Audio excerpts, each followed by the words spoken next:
Hello, and welcome to Hard at Play, Roommates Gaming's bi-weekly video game focused podcast. My name's Justin. I'm joined with Josh and Eric. We're here to talk to you guys about a couple fun things going on in gaming. Again, this is a bi-weekly podcast, and it alternates with our other show, The Sausage Tray, going up every Thursday. They'll rotate out. That's, again, kind of more of a general discussion kind of show. This is just fun stuff about video games and what we're doing at the time. Today we're mostly going to be talking about the Game Awards, but before we dive into any of that, just want to let you know that you can check us out on youtube.com/roommatesgaming, twitch.tv/roommatesgaming, or over on our Discord and jump in the conversation and have some fun with us and talk a little bit with us and some more friends. You can find links for all of that in the description below. And with all that said and done, guys, I was going to say, it's time to get started, I guess. It's time to get started. All right. So it is December officially. Yep. And on December 12th, which is next week, we have the Video Game Awards, which is Jeff Keighley's fun project that he puts on every year for, basically publicizing himself because he's really not doing too much else these days. Yeah. So with that being said, I thought it would be fun to kind of bring it up, talk about some choices they made, choices we made, and give our thoughts on what's going to be going on. So, basically, do you watch the Game Awards every year? I have. Yeah. I don't know if every year, but I'll catch them. I think maybe last year we watched them together. I can't remember. I think so. Because I have no other life. So I put my kids in the closet and just sit down and watch it. Probably the last year or so, I think I've watched it with you. Mm-hmm. I don't know how long it's been going on. I think this is like the third or fourth year that he's doing this. Yeah, because I know they used to do that thing on Spike too. They did a video games, and I think wasn't he still like the host for that too, or he had some kind of influence for it. I think he was involved in it. I don't know if he was like a host or just like one of the announcers or something they had going for it. But I mean, Keighley's been in the industry for ever, right? Because he was on Spike, he was on G4 TV, he was on Tech TV. Was he not? He was on Attack of the Show, right? Am I wrong in that? I don't remember. No, he was not on Attack. I don't think he was on Attack. I can't remember it, but I think could have just been like normal, just every now and then talking and stuff. Yeah. Like I've always seen his face like in the industry. Yeah. Not necessarily, I can't remember everything that he's been a part of.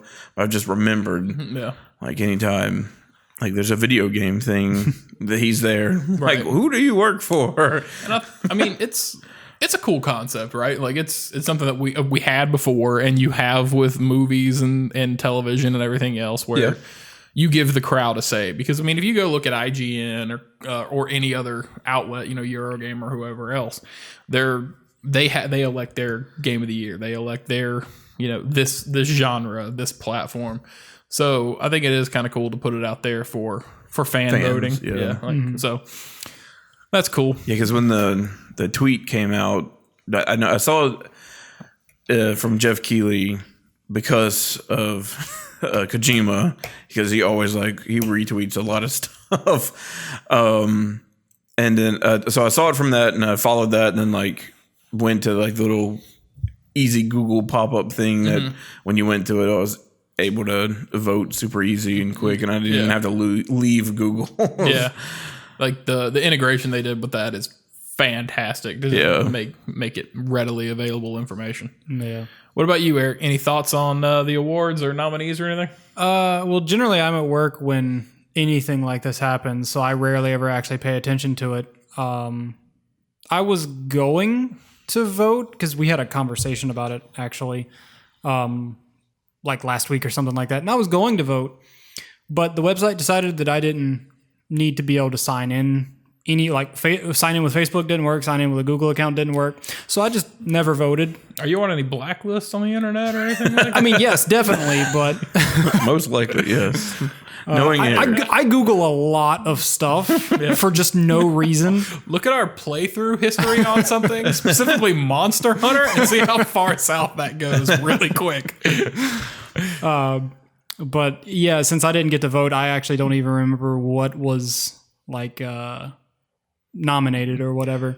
Well, yeah. You know, we have a handy little tool to give us that information, so I'm glad you brought it up there. Eric. Finally, someone else is Googling stuff. Yes, I've taken the liberty of pulling this up, and per the Google machine, we'll go ahead and start at the end of the list here. Nominated for Best Family Game of 2019, we have Super Mario Maker 2, Luigi's Mansion 3, Yoshi's Crafted World, Ring Fit Adventure, and Super Smash Bros. Ultimate. And Super Smash Bros. Fits because it landed outside the deadline last year, which I think is like November 15th or something like that. Yeah, that game came out December 12th, I think. Yeah, December 12th last year. 12th or 15th, that's when Smash came out. No. I know I can't do anything about it, but I have a couple opinions about those nominations. Namely, I don't feel like Smash Brothers is a family game. At least I've never played it in a way that would make it a family game, at the very least. Well, I feel like Smash definitely is a family game because I know at it's its targeted core, toward children and families. Meant to be played as a party game. It's I'm not just saying, meant to be played competitively. I'm just saying, like, to me, it's funny to hear it in the family game genre because that's never been my experience with it. Yeah, it ruins friendships. I mean, playing with my kids, we have to make it 3-on-1, us versus the CPU. Otherwise, we will have trouble between us. I remember that rule set. Yeah, it's kind of one of the things we have to do.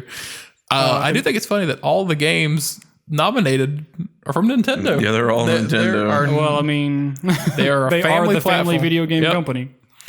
All right. They're all pretty good games. Yeah, too. they're Yeah, all they great. are. Like, you don't get shit bricks from Nintendo most of the time. Yeah, most of the time you don't get a bad game from Nintendo. If I had voted, it would have been Luigi's Mansion, though. Yeah, Luigi's Mansion is actually really fun. Is it? Yeah. 'Cause I saw the playthrough you guys did. Unfortunately, I missed that one, and I've wanted to play it, but I haven't actually sat down to give it a chance yet. So Yeah, because it's got those like little versus game mode, and then there's also another co-op mode where you can like go up different layers with a friend and multiple other people online too. And then like you can play the story with someone can be Luigi and then you get to be Luigi. But once you get Luigi, that's when a friend can join you. And as soon as I got Luigi, Eric and I started playing that game together. And we had a lot of weird, fun instances. He got Guigi and probably played for maybe 30 minutes by himself, and then I finished doing whatever I was doing. I'm like, all right, you want to play? I've always loved the Yoshi games. I think Woolly World was fantastic. Crafted World is great. I think it's funny that Super Mario Maker 2 and Ring Fit Adventure are on here, considering those are primarily single player games. I don't know of a multiplayer setting for Ring Fit. I don't think there is one. I think there might be one, but it's more like pass. It's the controller. There is. I think it's like you can compete with your friends, but they're like little exercises, and you like pass around the controller. Gotcha. But obviously, like one of the main points of the thing is to play the story, to do the different exercise levels and stuff like that. And even Super Mario Maker 2, like I think, and correct me if I'm wrong, but you can co-op build levels. Yeah, you can co-op build but you levels. can't co-op play with anybody locally. Yeah, you can play locally. Oh, you can? Oh, I thought it had to be. Live streamed. Oh, yeah, that's right. You did. We live streamed playing Mario Maker. That's right. Son of a bitch. Yeah, I completely forgot. I thought that it had to be multiple systems. I thought it had to be multiple systems. Yeah, you can do all right. Co-op I appreciate locally. that. You called I said something wrong and you corrected me on it. I appreciate it. All right. It's like you don't even like watch any of our. I do watch our shit. I just don't remember half the things I watch. That's all right. That live stream was a blur. Most of the live streams are a blur. But we will always have TKO. So the next category is debut indie game. And we have Grease from Grease? Grace? Gris. I think it's gray, Is it gray? but like in a different I'm pretty sure that's the French for gray. Oh, like you mean it translates to gray? Yeah. Okay. All right. Yeah, I'll buy it. My Friend Pedro, which is 2D. Side scroller shooter. Yeah. What's the superhero I'm looking for here? Deadpool. Yeah, that one. Yeah, it's 2D Deadpool. The Outer Wilds, which I dove into a little bit, and it is incredible and peaceful and beautiful, but I have not completed it, and I feel bad about that. That's the one where you're like an astronaut trapped in space or whatever, and you only have so much time before the planet or the world explodes, and then it starts over again. Yeah, you're an alien. Like every time you die or crash your ship or something, like you wake up at a campsite, and the guy standing there, if you talk to him, you're like, "Whoa, what just happened?" He's like, "What are you talking about?" Yeah. Like you've been asleep here for like no, I was just on this other planet. Like, hey, you weren't. Like it's actually beautiful, but you have these you have this basically a telescope that is also a microphone, and it picks up sounds, and everybody in the universe is playing, or everybody in the galaxy is playing the same song on different instruments in the same way. But not all of them know that they're playing it and that other people are playing it too. So it's actually beautifully tranquil in how all these things line up and connect. It's really cool. Yeah, I watched a video essay about the game. And like it seemed really interesting. Yeah. The way he talked about it and stuff, like he was trying to like solve a mystery that he had like found and something like that. And it was very interesting. I can't think of like what the video was, but I think it was kind of like a popular video at the time, because I think he discovered something that no one else had at the time, and he was just talking about his discovery. And but I can't remember everything right now. It's been a while. It's really cool, and there is the flight mechanics of the game, like piloting the ship, is really really cool. So it's something to check out, and it's on. I believe it's still on Xbox Game Pass on PC and on Xbox, so it's worth checking out. Untitled Goose Game, which obvious, yeah. Yep. Disco Elysium, not particularly familiar with, and Slay the Spire.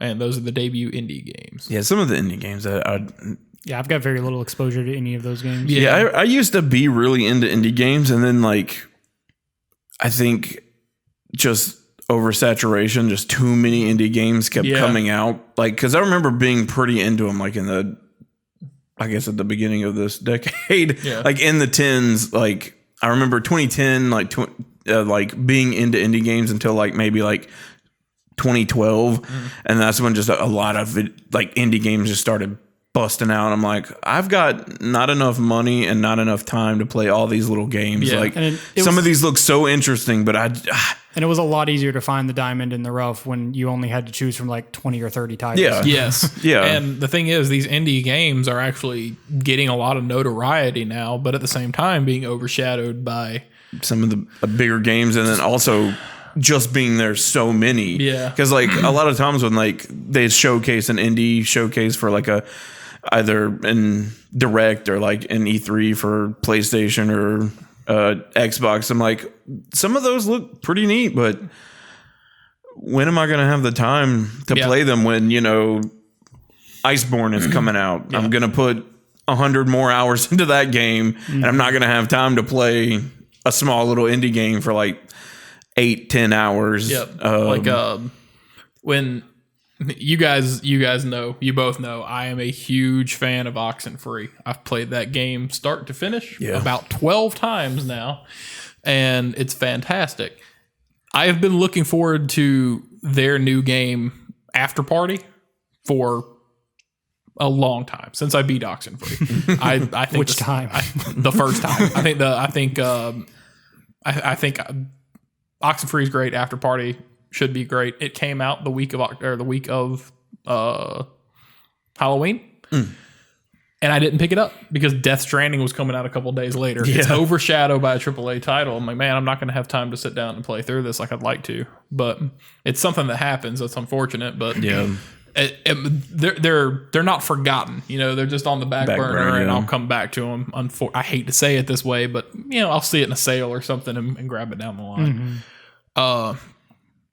So next up, we have Best Studio Game Direction. Best Studio for Game Direction. We have Sony Interactive with Death Stranding. And we have Capcom for Resident Evil 2. Annapurna Interactive for The Outer Wilds. 505 Games and Remedy Entertainment. 2 separate entries, both for Control. All right. Mobius Digital, also for The Outer Wilds. Kojima Productions, also for Death Stranding. And both of these for Sekiro Shadows Die Twice, both from Software and Activision. So those are all pretty impressive games. Yeah, they're pretty good. As far as direction goes. Yeah, which company do you choose for the game? Exactly. Like, I think 505 did better at than Remedy did. Yeah, to actually like... I'd want to know like what each company's contributions to the game direction. Because obviously Kojima Productions did most of the game. Sony just gave them money. Yeah, I'm gonna say Kojima Productions for Death Stranding would get my vote because what did Sony Interactive? But I mean, I guess that you know, publication, license deals, pairing them up and stuff like that. I mean, because Remedy made Control, but 505 probably helped publish it and give them money, and then I guess it depends on what you think is more important to game design. The people throwing the money at it or the people actually putting making in the work. game. You could say Kojima Production gave Norman Reedus Timefall Porter as a beverage, and Sony Interactive came in and said, no, we got you a Monster sponsorship. Like, that's basically what they did, I would think. It's funny that all these games are listed twice, except for Resident Evil. Resident Evil 2 is listed once. Probably because that's all in Capcom. Capcom produced and designed it. Kind of goes without saying that's a little bit more impressive than dividing it up. Granted, they had assets to work with, but they rebuilt the game from the ground up. They just followed a map on it. But honestly, Monster Hunter World should be on there for giving them the money to be able to do something like that. Best game specifically for financing. That's great. That game made Capcom so much money. Thanks, guys. We're just going to give all this hard-earned money, not to you as a bonus. We're just going to give it to Resident Evil. All right, next category is art direction. We have Gray from Digital Devolver and Nomada Studio. I have seen this game, and it actually is beautiful, but I'm not familiar with the mechanics or the play of it or anything else. Control by Remedy and 505. Legend of Zelda Link's Awakening.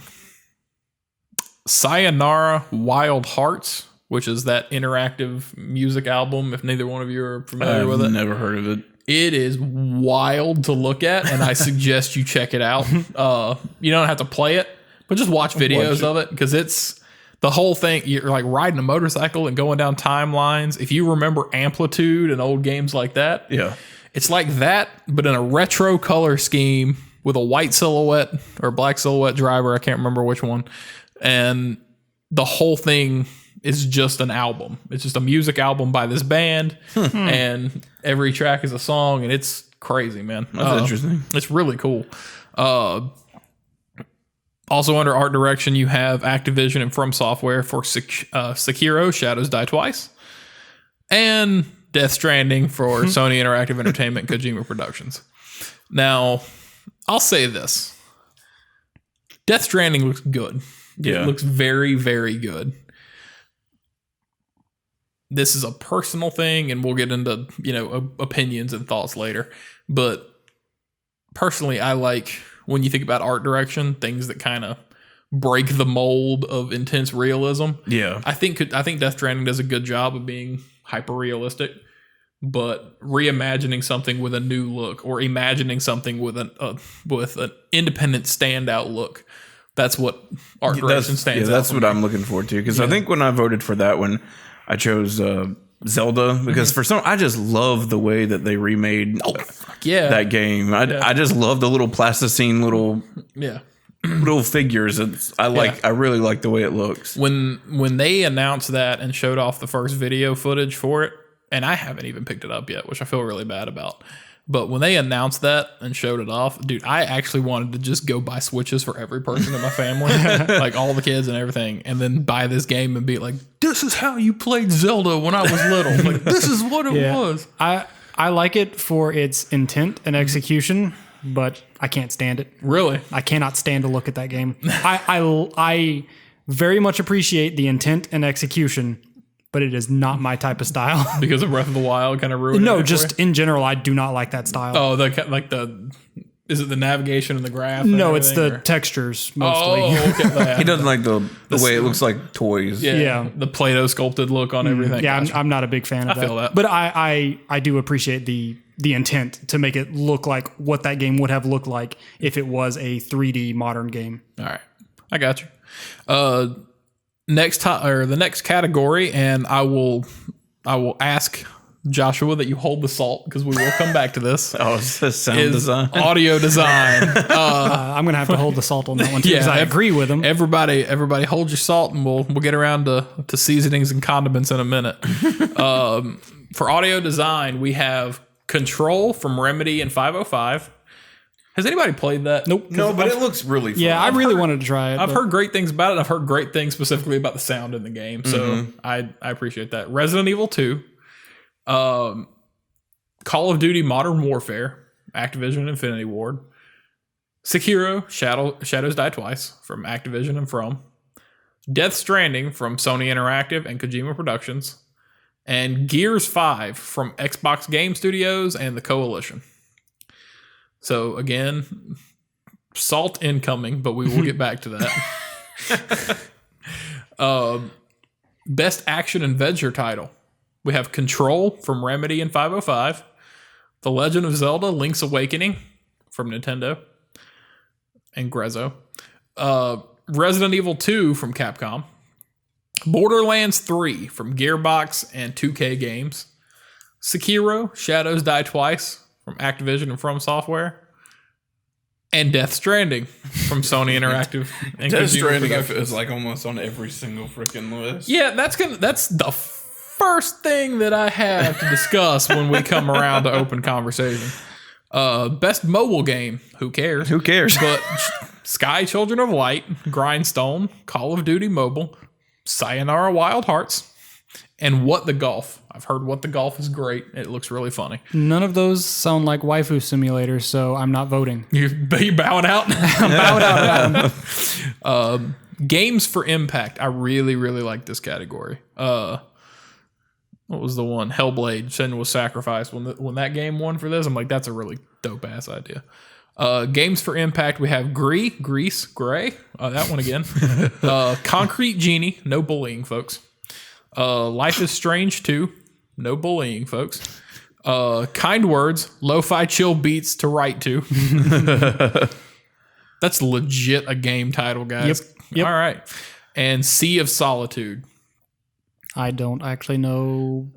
I barely know anything about any of those games. Concrete Genie, Life is Strange was great. The first one was great.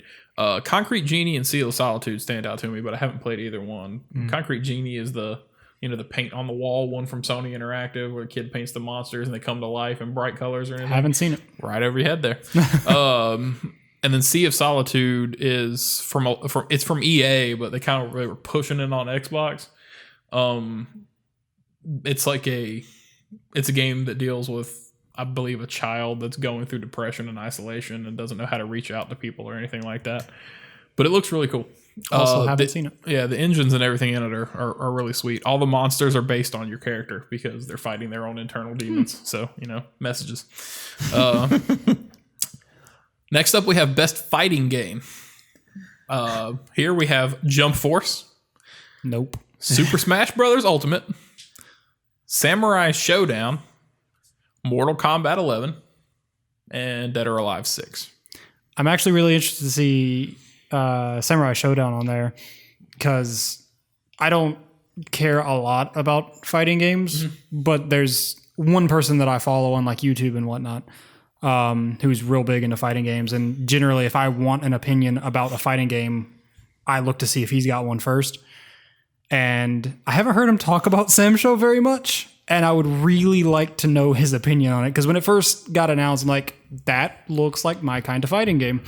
Isn't it a reboot of like an older? Yeah, it's a reboot. Yeah, because it's a reboot. I remember the old series and it was dope. Yeah, it's a reboot of the old series, just modernized. Yeah. Next up we have Death. Oh, Wait. Oh my. Soul Calibur came out this year, didn't it? The new one? I think it came out last year. Pretty sure it came out last year. Okay. Yeah, I think it came out like before cutoff last year. Because I'm pretty sure they just finished their. Well, they're not done yet, but they're almost done with their DLC season, and they're going to start a new one up soon. I thought you bought that like the beginning of this year. I don't think so. I'd have to check. Up next we have Score Soundtrack. We have Sayonara Wild Hearts, telling you guys. Cadence of Hyrule, which is dope in the way they remastered the Zelda soundtrack. It didn't need to be done, but I think it sounds really cool. DMC 5. Devil May Cry for you people. Kingdom Hearts 3. And which that's just Disney songs, which I appreciate. And well, no. Well, They have like the orchestral movements from Square because Square's got a ballin' ass orchestra. I love that they just have their own orchestra. You guys want to guess what the last one is? Death Stranding. Yep. Death Stranding, Sony Interactive, and Kojima Productions. I don't think I have to say what my vote would have been. Obviously, your vote is for Low Roar because The entire band. because Death Stranding is just a Low Roar album. My Spotify would beg to differ. I have Go the Devil May Cry soundtrack. I have every album that they released for the Devil May Cries. That's pretty dope, though. I cannot get into Devil Trigger though. I do not like that song. Yeah, Love it. Okay, boomer. Did I do that right? No, I didn't do that right. I think I should be doing it to you guys. All right. So, best sports and racing game. We have Crash Team Racing Nitro Fueled. It's so weird that's on there. I know, man. What year is it? eFootball Pro Evolution Soccer 2020. Yeah, that's a title. Dirt Rally 2.0. F1 2019. And FIFA 20. And Death Stranding. No, I'm kidding. Death Stranding's on Sports there. and racing. Yeah. The way Cameron plays Death Stranding. It's a full sprinting. It's a cross country sprint, which isn't a thing. I kind of feel like either Crash or FIFA would have that in the bag. FIFA's probably got it, but I would vote for Crash. Yeah. I mean, FIFA's this, no offense. It's the same thing year over year, peppered with more microtransactions. Yeah, but the sports genre for the games, I don't. Eventually, the EA Sports games are all just going to slowly become, if you want to do anything in them, you have to buy the next season pass or something. Yeah. So we're skipping over the esports and the content creator categories. Congratulations to all the content creators that were nominated. That's good for you guys, and everybody else, keep us in mind. So, but esports, congratulations on all those players. It takes a lot of skill to do that, and coaches as well. But we're going to skip over those categories in this conversation. My main problem is I don't really follow esports that much, so it's not. I wouldn't know any of them. And same with content creators. I really feel don't like know most of any those people are on Twitch, and I don't really use Twitch that much. Yeah. And if they're on YouTube, Nice shirt, by the way. Oh, thanks. Well, for audio listeners, Josh is wearing a Twitch shirt. I use Twitch for our channel, Right. To use it. I don't necessarily use it to watch other people. Yeah, I got you. I'm just fucking with you. And then if they're on YouTube, I've never heard of them before, but that could just be me being out of the loop.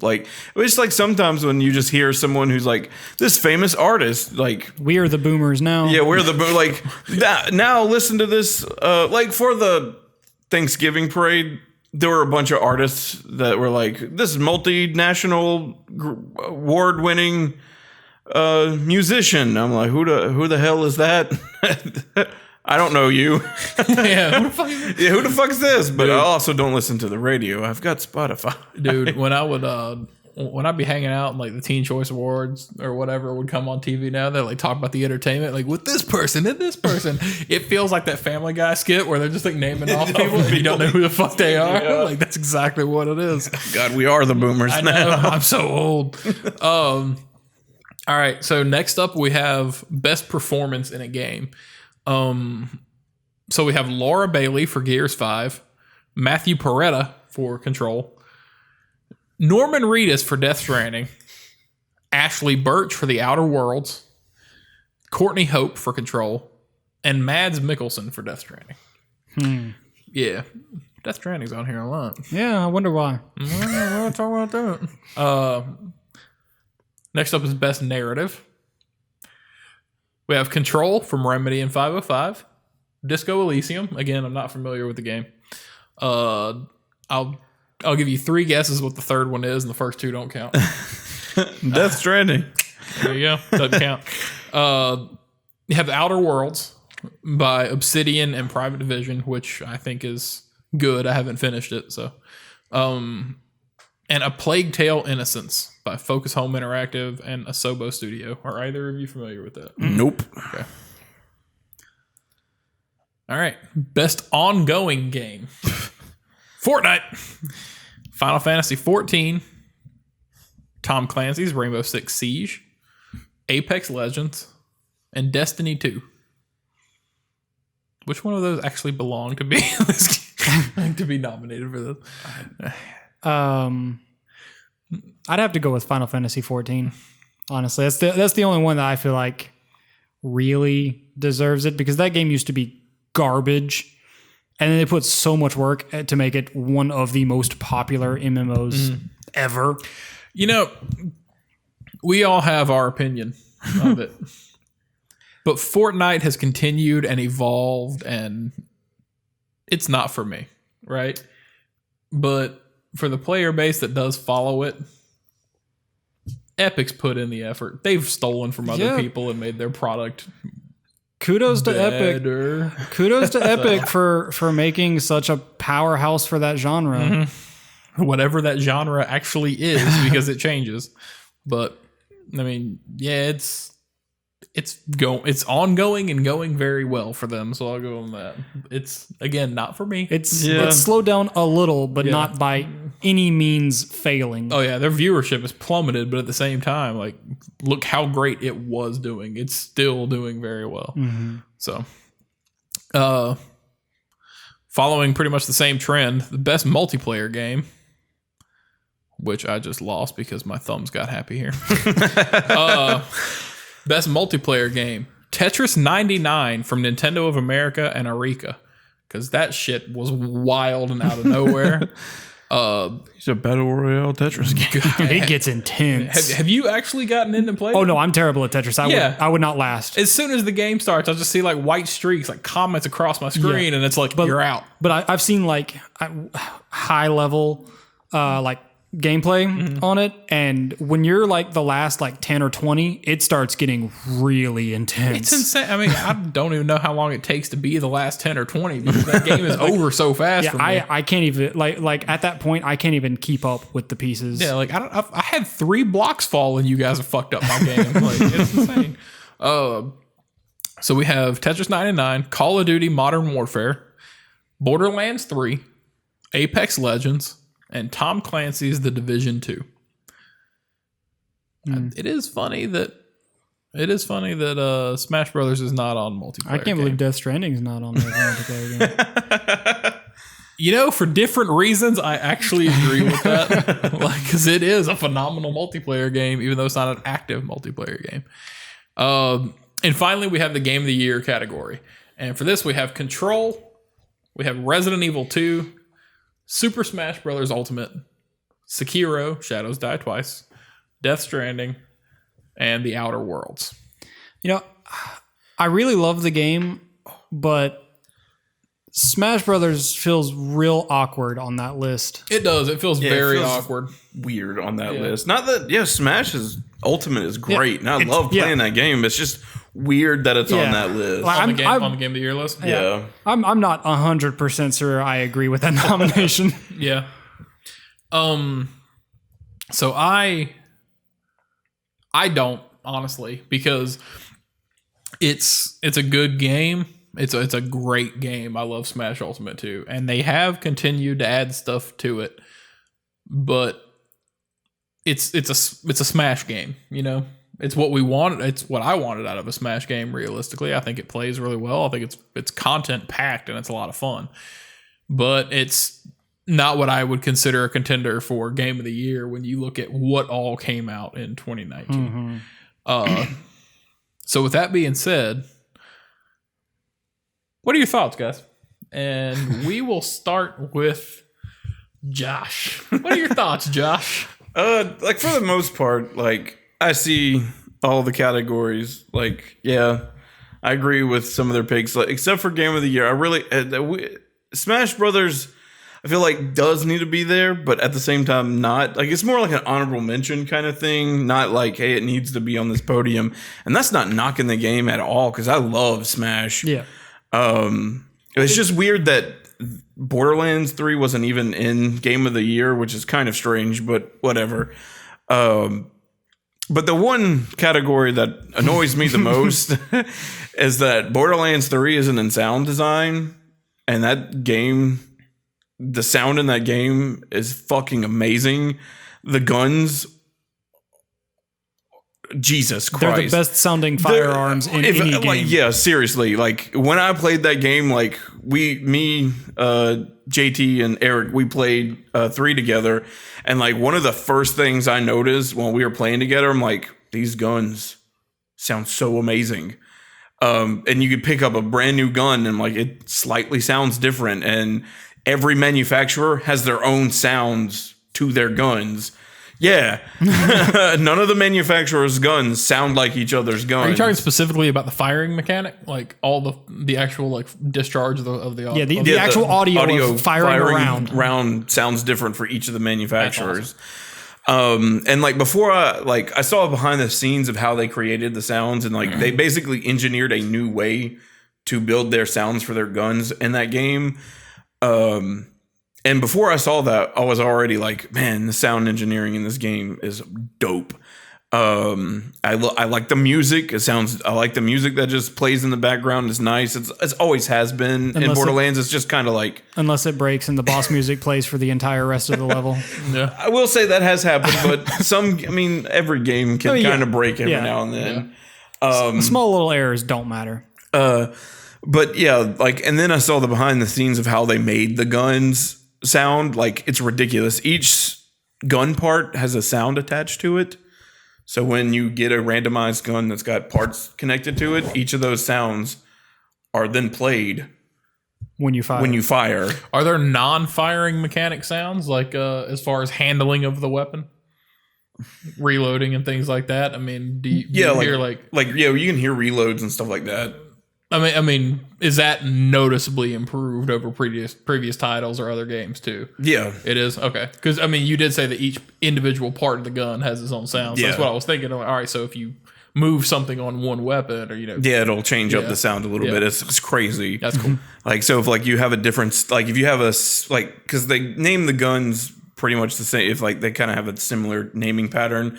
But if like something's changed, like this one's got a different stock now or a different barrel now, but you still have basically two of the same gun, they won't necessarily sound the same. Mm-hmm. And it's not always a drastic difference, but if you sit there and fire and try to listen, you can notice if you like are paying attention and using your music sound brain and trying to pick up, you can actually notice differences between different barrels and parts being pulled out. That's pretty dope. Yeah, and there's some guns like I wanted to keep using just because they sound dope. Mm-hmm. Like, man, I love like so much I get into it, I'll like make the noise that I like. Yeah, but yeah, like dolls, the doll guns in that game sound so fucking good. Doll guns sound like all the doll guns sound like real crisp. Yeah, they sound. It's hard to describe, but they sound like if you recorded an actual gun firing, put some sci-fi into it, and just made it crisp as hell. Yeah, like for the Malawans, they had to completely, because they recorded sounds and stuff, like they went to the firing range. I think they like told everybody that worked at their studio to bring guns, and they were going to record them. And Gearbox is in Texas, so everybody has guns. So they had a day where they just had all the employees come out to a range and fire, and they recorded the sounds. Right. But for Malawan, they're specifically energy weapon guns. They had to like the lead designer had to like come up with a way to make that sound like sci-fi, and also kind of like he wanted to make it a little musical. And he like the whole BTS behind like is so cool because he like talks about how he like incorporated like his music knowledge into creating the gun sounds for Malawans.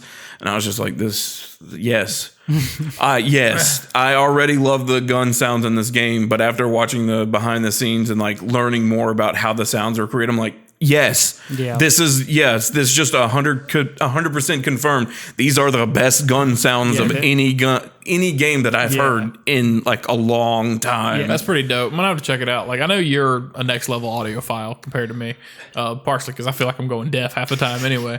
But like that's a lot of attention to detail in that sound. Yeah, like they didn't have to pay attention to that. Like, I just love the fact that they framed different notes to different gun parts. So when they come together, you're like, the amount of effort, the amount of effort put into making the guns sound the way they do, is enough to convince me that there's no way any other team put as much effort into any other sound in a game.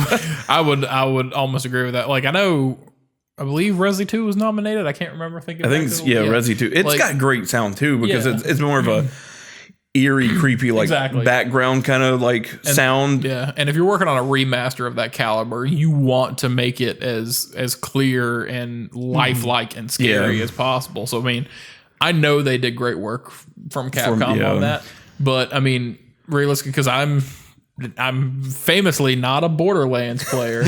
So I mean, I wouldn't have known of that difference. That's really impressive though. Yeah, they're kind of working to it. And something I kind of have like a requirement. If the game sounds good through headphones, cool.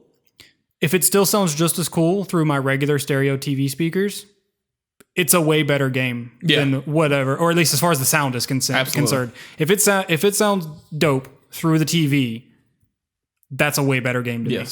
Without having to adjust. I shouldn't have to buy a $120 set of headphones to make a game sound good. Right. Absolutely. What about you, Eric? Any thoughts or disagreements with nominations or anything else? Well, I mean, I agree with the sound engineering opinion. But I mean, no, not really. Like, and that's okay. Yeah, like for most of the things, I have a very clear I would vote for that if the website had let me sign up. You vote. Right. if I had been allowed to vote, pretty much for every category other than content creators and esports, I had a vote in mind.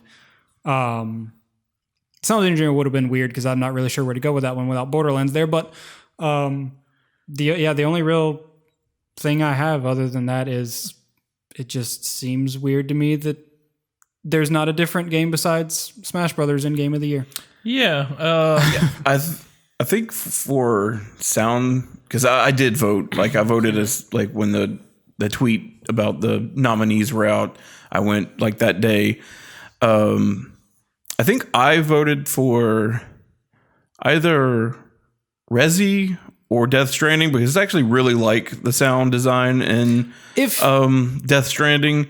But I think I may have picked Resi because I thought I do have a slight opinion about. I feel like Death Stranding's on there a bunch. There we go. There's my topic right there.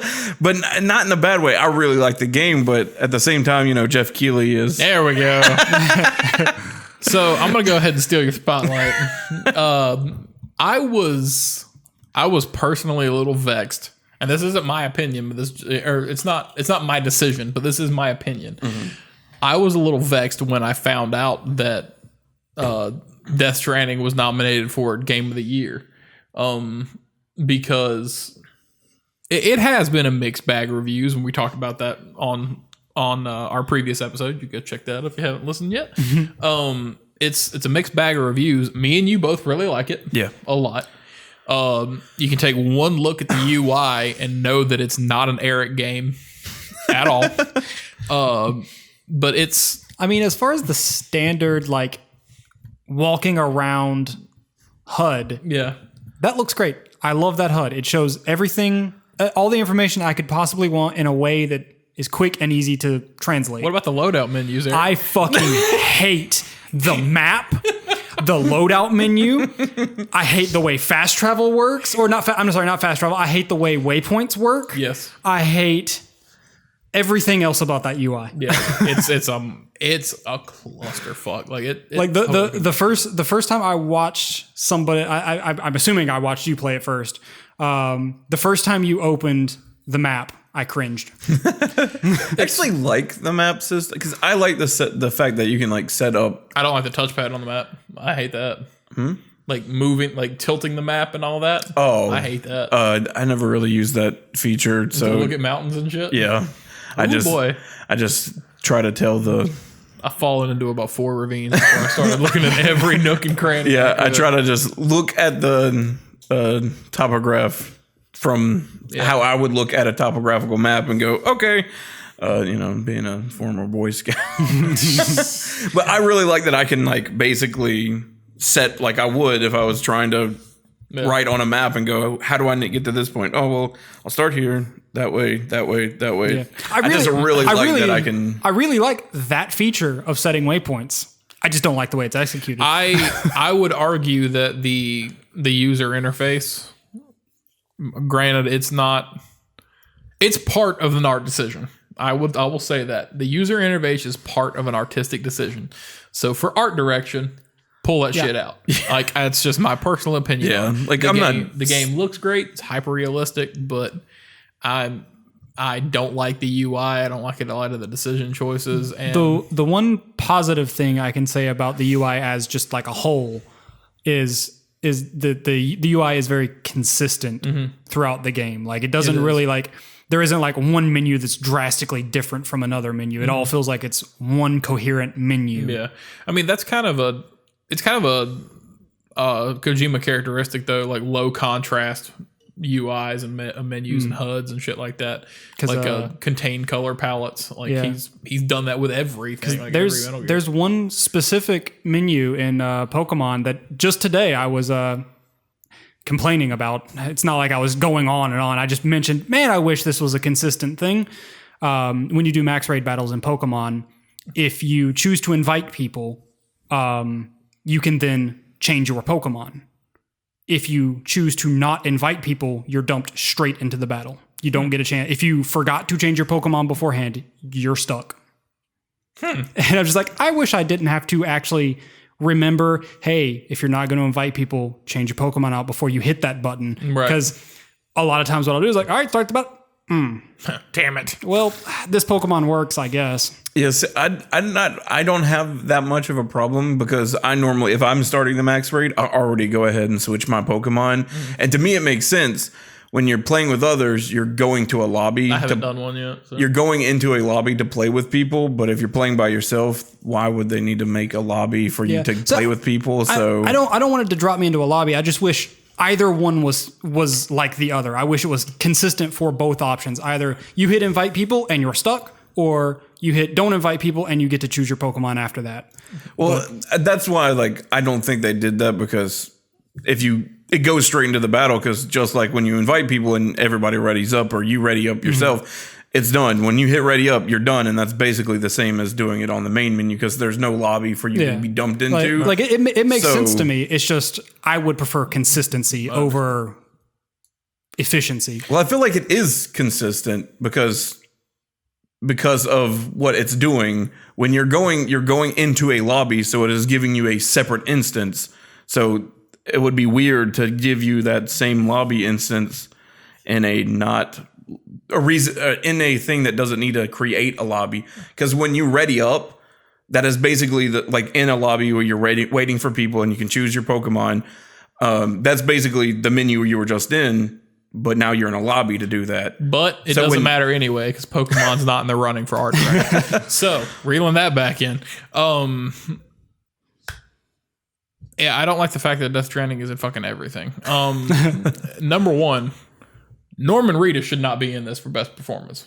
No, he was kind of the weakest part of that game. He's very bland and one-dimensional, and I mean, I understand that every action that you do in the game is a mocapped action of Norman Reedus. Yeah. I've seen the videos of him on the boxes looking like a motorcycle and the two guys running it across the room and then turning it slowly so it looks like he's sliding. Or like they even the scenes where he's just chilling out on the bed and he's doing all those weird motions to the camera. All of that's mocap too, and like sometimes you can get them randomly and there'll be like super rare ones that'll show up. Like you can sit there a few times and not get the same one to show up. And like they made him because I've seen the behind the scenes of them doing that too. He's just like doing weird stuff to the camera and he'll just kind of like laugh to himself because he's like, they're not really telling me anything to do. They're just like, do whatever you want. I feel like all of that, granted, I mean, it is more natural because he wasn't directed to do a lot of it, you know, just do weird shit. Like, but I just feel like all of that could have been wireframe dragging. You know what I mean? Like, here's this wireframe character model and pull him into different stuff. They probably wanted to make him feel like... I know, and I understand that. We got to play a movie. Yeah. And so... But that's the thing. It's a movie wherein I don't think the main character had that great of a performance, and here he is nominated for Best Performance. Yeah. Troy Baker in this game killed it. He killed it as Higgs. I mean, Troy kills it at most of the shit that he does. But... that's more, and I'm sorry I'm banging on the table. That's more, that's more quality for and more dependable for best performance in my opinion than Norman. Playing devil's advocate, that's what happens when you're the lead role in the most talked about and popular and controversial game that's come out this year. Well, yes, I can see all those additional points. I was about to say, I mean, you have plenty of characters on here that aren't lead characters, including Mads Mikkelsen. It would be like at the Oscars or something if Best Actor, a movie for Best Actor got nominated and it wasn't one of the lead roles. Right. I think I'm just going to be very upset if this game ends up cleaning house. And it's firmly grounded. I hope it doesn't. I really hope it doesn't. And that's firmly grounded in... call me biased here. It's grounded in Jeff Keighley being part of the game because did it really earn as many spots as it got in all the categories that it was in? It definitely earned Game of the Year. I would say, okay, it earned Game of the Year because it was controversial and it is a great game for systems that I didn't expect it to be great for. Yeah. I don't think it's my Game of the Year. I don't think that it deserves the Game of the Year title, but I agree with it as a nomination. Mm-hmm. A lot of the other things I disagree with. Out of that list, it's definitely Game of the Year. That's the list that it was given like for the Game Awards. Definitely probably Game of the Year for me. Mm-hmm. Yeah, like I feel like this could go a couple of ways. Either it will get picked because people get to choose. And I think like the nominees were also chosen by people as well. Like they were. You don't think this will get vote bombed? I don't think so. I mean, because you have to sign up. I mean, people can do it because you have to sign in to something. You can do it. And that just seems like the same thing on Metacritic. So a fuck ton of work. For something, I feel like not as many people probably care about this, whereas like Metacritic for video or movie, like Rotten Tomato for movies or something, they're just trying to be assholes. Whereas like I'm pretty sure they show you on the website, they have like I guess companies that are like doing voting processes too, so they're probably vetting a lot of the stuff. Where Metacritic you just put up, or Rotten Tomatoes you can just put up what you want. So there's probably a way to vet it. because it looked like each country had a couple of different companies that were taking votes, and I guess probably just like you would with any kind of election or anything like that, you have to vet votes and stuff like that. So I don't think that'll be a problem. But like, this could go a couple of ways, and either we can see if people actually really did like Death Stranding, because people in the audience will say what they feel, because when I think it was the year before where they were going to give Kojima get like his, hey, you're getting an award because you've made a lot of games and stuff like that, and Konami's like, nah, he can't accept it, and everybody in the audience was like, boo. Like, people will have voiced their opinions when like something is announced or something. Like, they do it all the time. So if people keep seeing, you know, Death Stranding win, and that's not what the audience feels like they win, we'll see either if this is still polarized as shit, or we'll see through voting if it wasn't really like they're just putting it up there because, I mean, it is a good game, and like I said, I'm pretty sure the nominees are also kind of like chosen too, just like in any other awards. They like take a look, and they might do the same thing as like the Oscars or whatever, where people can like pay to get their vote. Like, hey, nomination. Sony could have been like, we're gonna dump a bunch of money to get our nominations up there because we want more people. We want Death Stranding to have the accolades that we want it to have. So in the marquee around the stadium, it's just going to say Sony Entertainment. Sony Entertainment. It paid for every fucking thing. I kind of agree with that. And one poisonous thing that I see a lot, because I'm involved in a lot of different communities, like a lot of different, like, you know, groups and communities online for gaming and stuff like that, because I actually do enjoy being a part of that culture. You still see that very poisonous contradiction between Xbox loyalists, PlayStation loyalists, and things like that. And you see a lot of like Xbox only players that are just like, Death Stranding's a piece of shit. I'm like, oh, that's great. You know, you don't own a PlayStation, you haven't played it, but that's your opinion because it's a Sony exclusive. That they don't have to own a PlayStation or even experience what the game might offer to have an opinion about it. I've seen pictures of it. It looks terrible. Well, that's great. You saw a picture and you saw a trailer and you like. I hate that kind of thing, and I hate that goes. No matter which way you cut it, that gets tied up in the voting process too. Yeah. Right. And that's why you see Metacritic bombs. That's why you see Rotten Tomato bombs. And they should just have a PlayStation Video Games Award, Xbox Video Games Award. There we go. Last year on stage, they had them all come together and they cheer like, we're breaking them apart. If no one can get along, so fuck it. If the fans don't want to get along, they can fuck off. Dude, now that I've said that, both Reggie and Sean Layden are gone from their positions. Phil Spencer's the only one left standing. So, all right. So now that we've voiced all of our salt, and if you guys can hear, my dog is voicing whatever opinion it has in the background. She's saying Death Stranding's not as good as everyone says.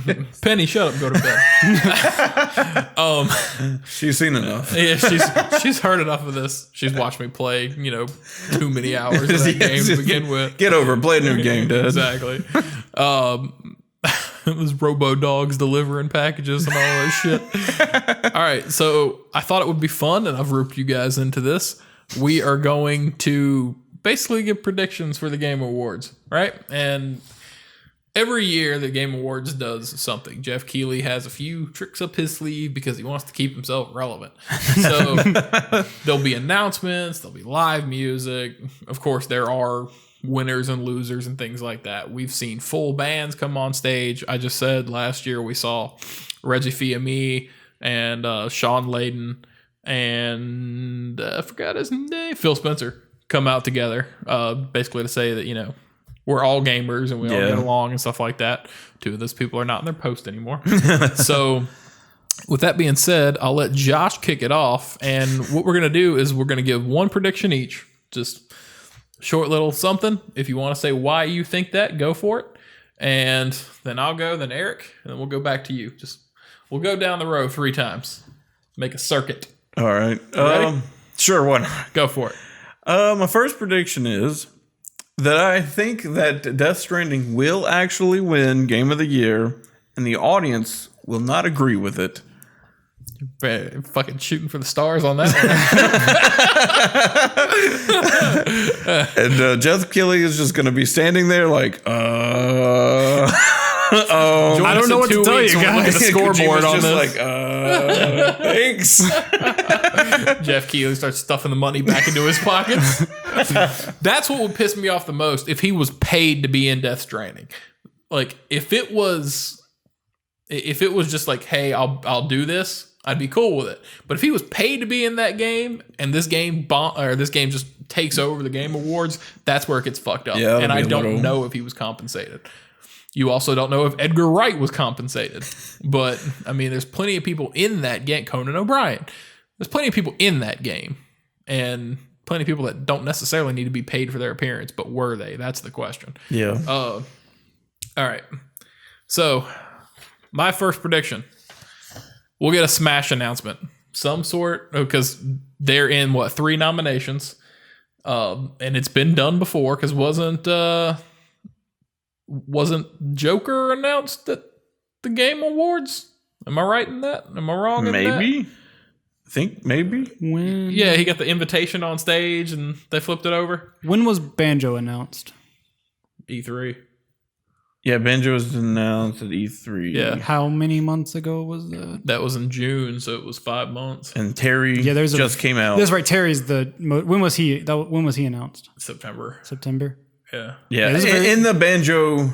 There's a very good chance there's going to be a Smash announcement. Yeah, like it. Because they still have one more character for this round. Mm-hmm. And I think they would follow suit, just like they did announcing Joker. I think they would make an announcement at the Game Awards for Smash. Oh shit! I don't think it'll be as good as the Joker announcement, because when that shit just came up on stage, like that was great. Yeah, Joker was announced, and the internet blew up like, we're getting Persona 5 on Switch, and we are, but we're not. Damn. Yeah. Eric. Let me think. All right. So my prediction is that we're going to get a musical performance from Low Roar.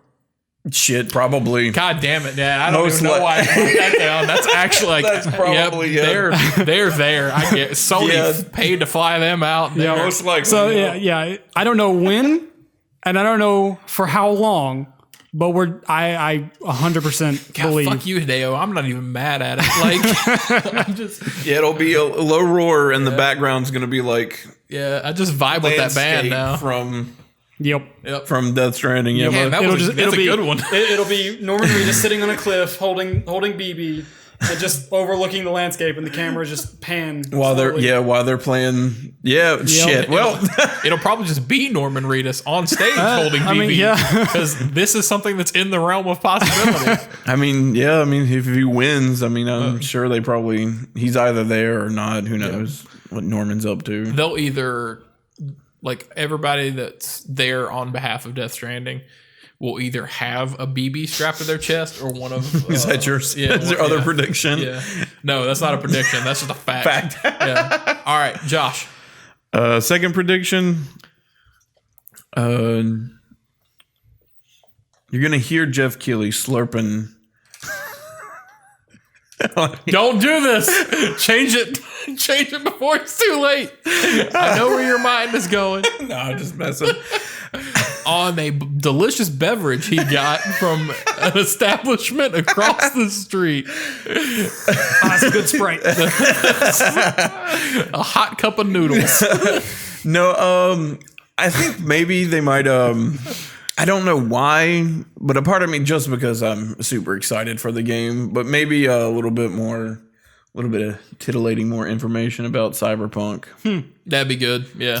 Since it's coming out next year and there's nothing else, as far as I know, that's in between now and April that comes out. CD Projekt Red is almost bigger than Rockstar, or at least they think they are in the way that they announce information now. So realistically, They could do it for the Game Awards. They could hold out on it. It's really entirely in their court. Yeah, like I don't necessarily feel like more needs to be said, but at the same time, like maybe just a little bit more to get people hyped because it's coming. Yeah. We only got 5 months now until it comes out. Yeah. And they're definitely wanting that game to make a fuck ton of money. Oh, it's already making a fuck ton of money. By the way, that reversible jacket they were giving out at E3 is available on the CD Projekt website, or Project Red.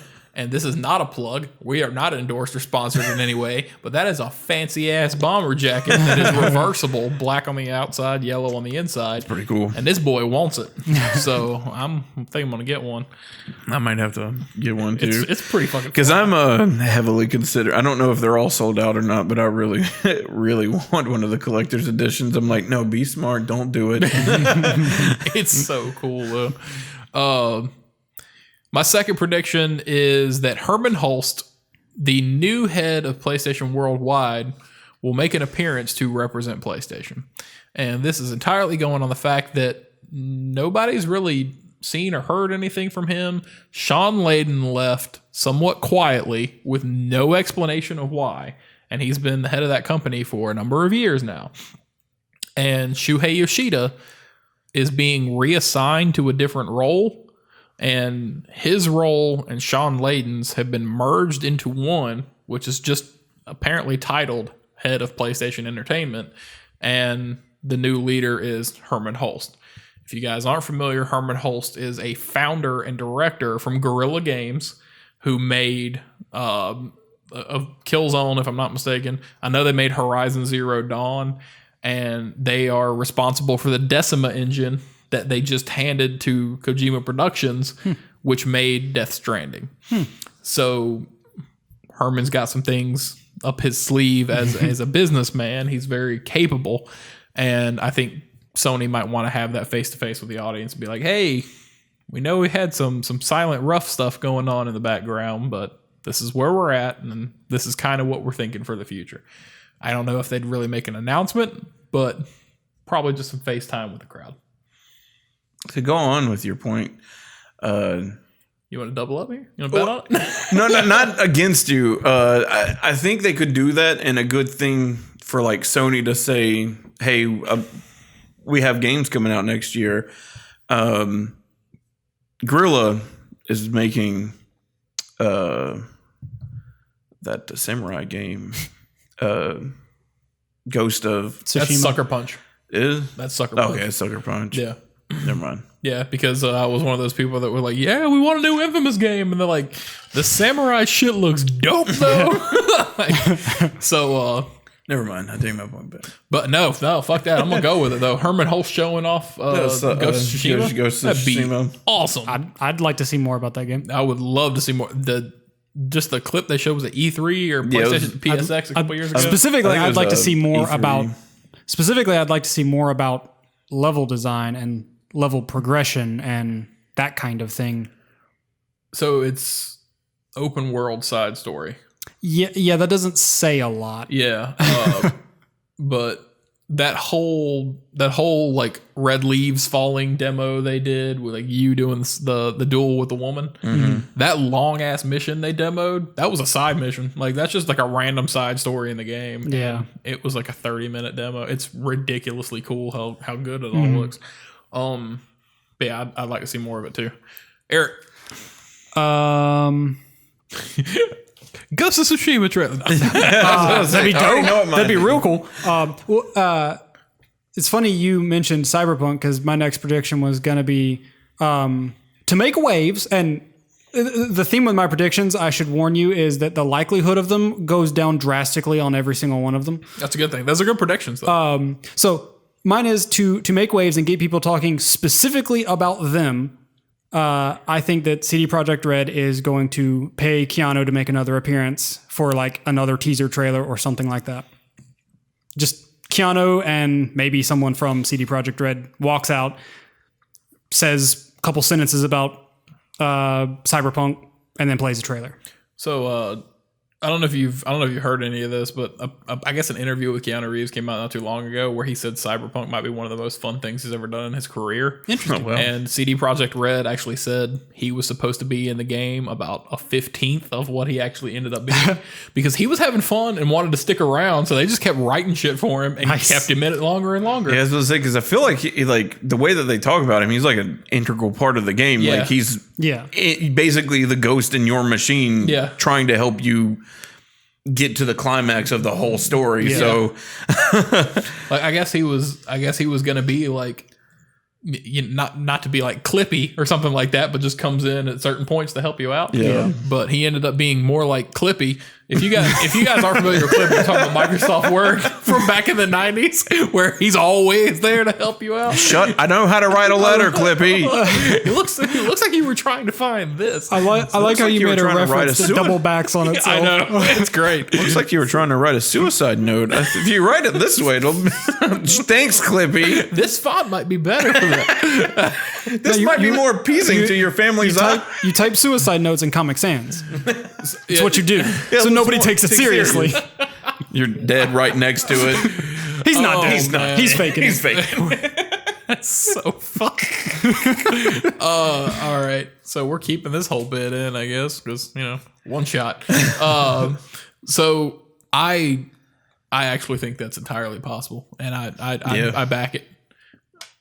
Josh, my third one. Your third one. I don't want to say it, but can't be as bad as Jeff Keighley slurping. Jeff Keighley slurping on Kojima's hot noodles that he brought for everyone to enjoy. Oh, he brought a hot noodle, all right. Yes. Yeah. I knew I laid it down as soon as I did. I was like, I hope nobody noticed. And then there. Kojima's going to lay his hot noodle down on Jeff Keighley's face. He has the money and the influence to just shut us down completely. You know how awesome that would be? I'd feel proud. We'll just freeze frame a shot from this and play it to Don't You Forget About Me. All right. No, but I feel like Nintendo's definitely got to do something, say something about anything. Maybe Metroid. I know they had their restructure, the whole thing. They threw the whole thing out, start again. Yeah. So maybe a little thing about Metroid. Anything about it's retro now. Yeah. I think so. Retro. Because I don't know of another big Nintendo game. Yeah. Animal Crossing. Okay. Animal Crossing. Animal Crossing has a huge following. But there's already been a lot of coverage, a lot of exposure on that. I already forgot about that because doesn't it come out the same month as Cyberpunk?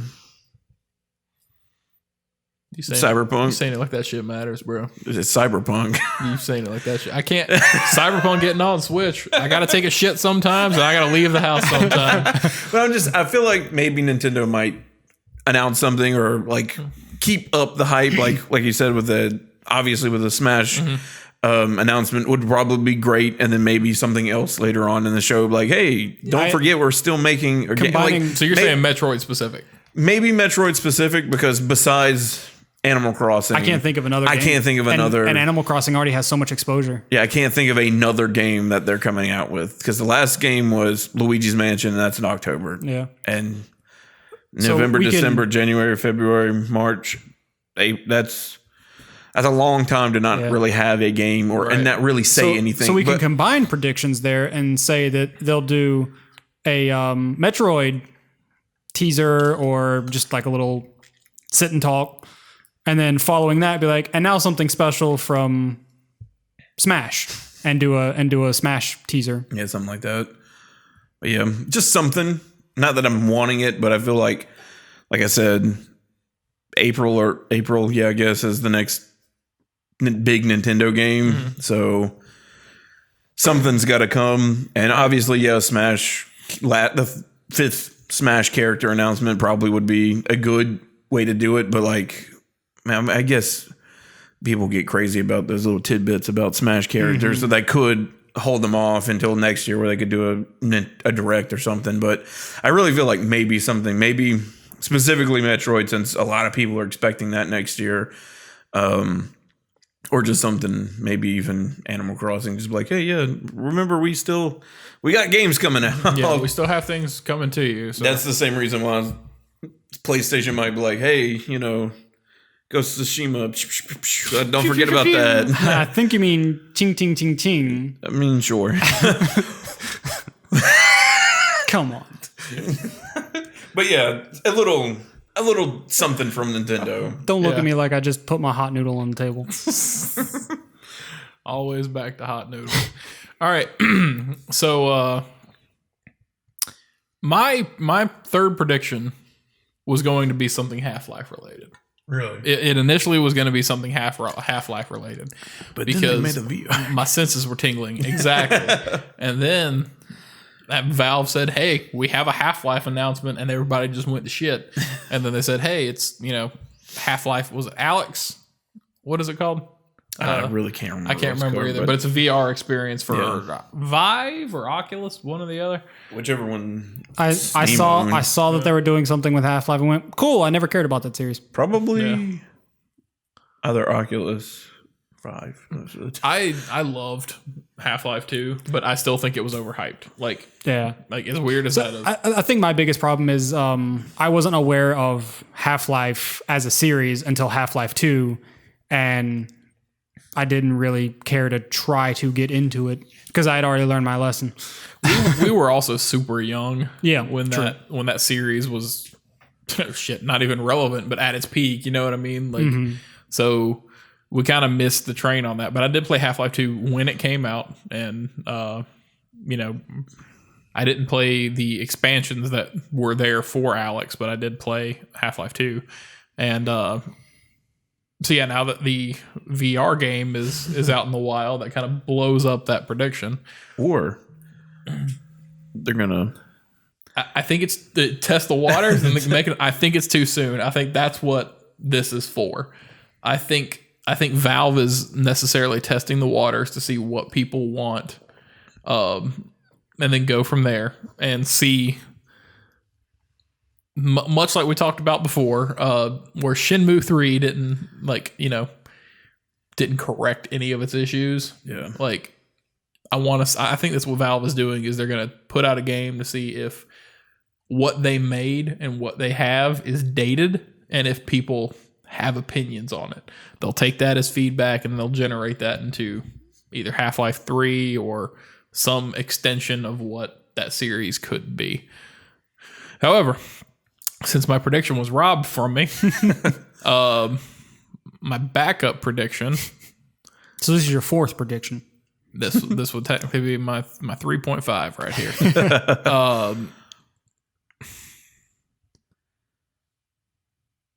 You know what? I don't want to say hardware.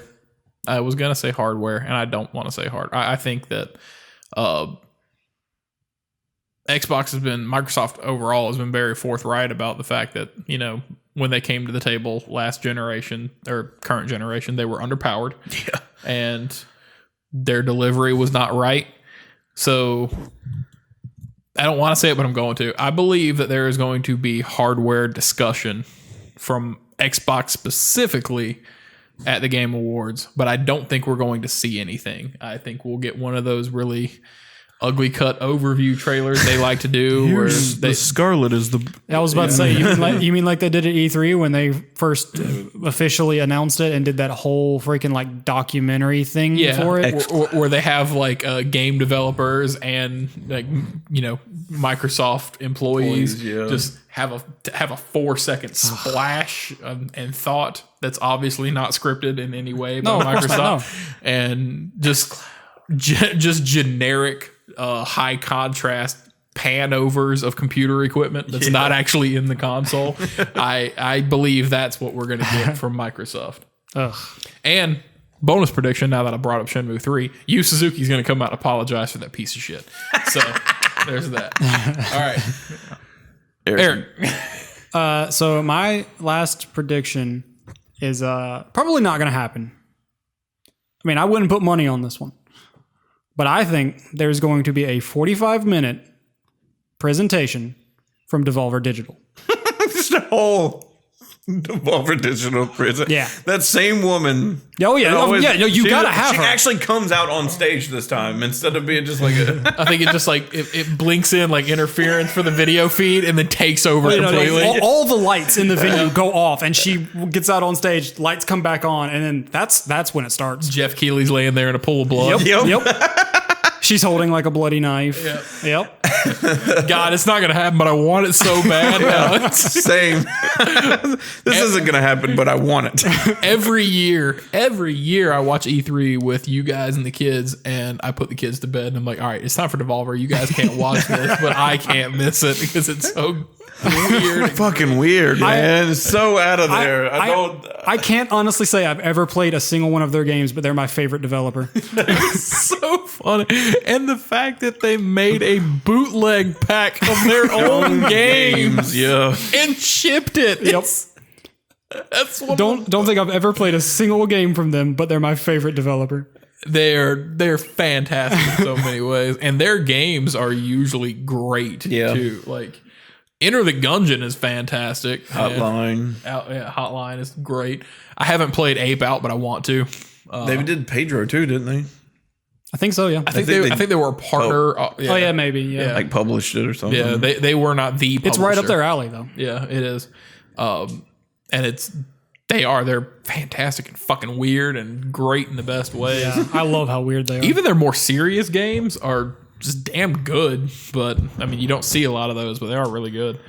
And God, I want that now. I would love it. I would too. Like 45 minutes is probably stretching it, but a 20-minute presentation, I'd be there for it. Dude, even 10 minutes would be just like 3 or 4 minutes, just like, and not even killing Jeff Keighley, but whoever the previous announcer or award presenter was. Just lights go down, lights come back up. Or if that's how they manage to accept an award, it'd be even better. Oh, that'd be great. like you just see her standing there, knifing a guy's throat, pull it out. She has the award in her hand already. Hell, I'd be okay if it wasn't even like one of the announcers. Like I said, lights in the venue go off, lights come back on, and there's just dead bodies That'd be so on good. the stage. And she's just standing there with a knife and covered in blood. Now I can't wait for next E3. It's because I know I'm going to have that weird shit again. Oh, that's fantastic. Any other last thoughts on Game Awards or anything else? No, I think we did a pretty good job covering I think we did everything. too. You guys made for good discussion, and I appreciate you, and Hopefully I'll be off work so I can actually come over and enjoy it with you guys. Yeah, absolutely, man. Because we do watch parties at my house. By the way, enter the raffle on the Discord, and we'll fly one of you guys out here to watch it. That's a lie. Is it a lie? Yeah, it's a lie. Oh. I need to pull that out of the Discord. All right. With that being said, we appreciate all of your time. Real quick to wrap up, because I like to do this personally. What are you guys playing right now? You still playing Pokemon? Yeah, just actually finished Pokemon today. Yep, he became the champion before. Yep. Today. I got my 8th badge today. Nice. I haven't touched Death Stranding in a week. I've been playing a lot of Pokemon. What about you? Pokemon. Still looking for that damn fossilized bird for Shield. I'm having a great time just going through that game and getting annoyed and trying to catch different shit. And again, I'm a disconnected player, so figuring out what balls do what and why that makes a difference has been both enlightening and frustrating to me. But all right. Well, everybody, this was Hard at Play, Roommates Gaming's bi-weekly video game podcast, and we do appreciate you guys coming in to join us. Today was the 4th. December 4th is when this video goes up. So we had Death Stranding come out this past Monday. Yep. And next week will be Death Stranding Part 2? No, next week will be Gang Beasts. Gang Beasts. Okay, so we're stretching them out Can't a wait little for bit. that one. Surprise, surprise, there's a Death Stranding Part 2. Yeah. So, all right, we'll have Gang Beasts next week. You guys should check that out and enjoy it. And join us next week when we do the Sausage Tray podcast. And that's pretty much it. Thank you guys for your time. Thank you guys for your time. Have a great week. We're out. Step into frame and look into camera and say, don't forget to like, comment, share, and subscribe.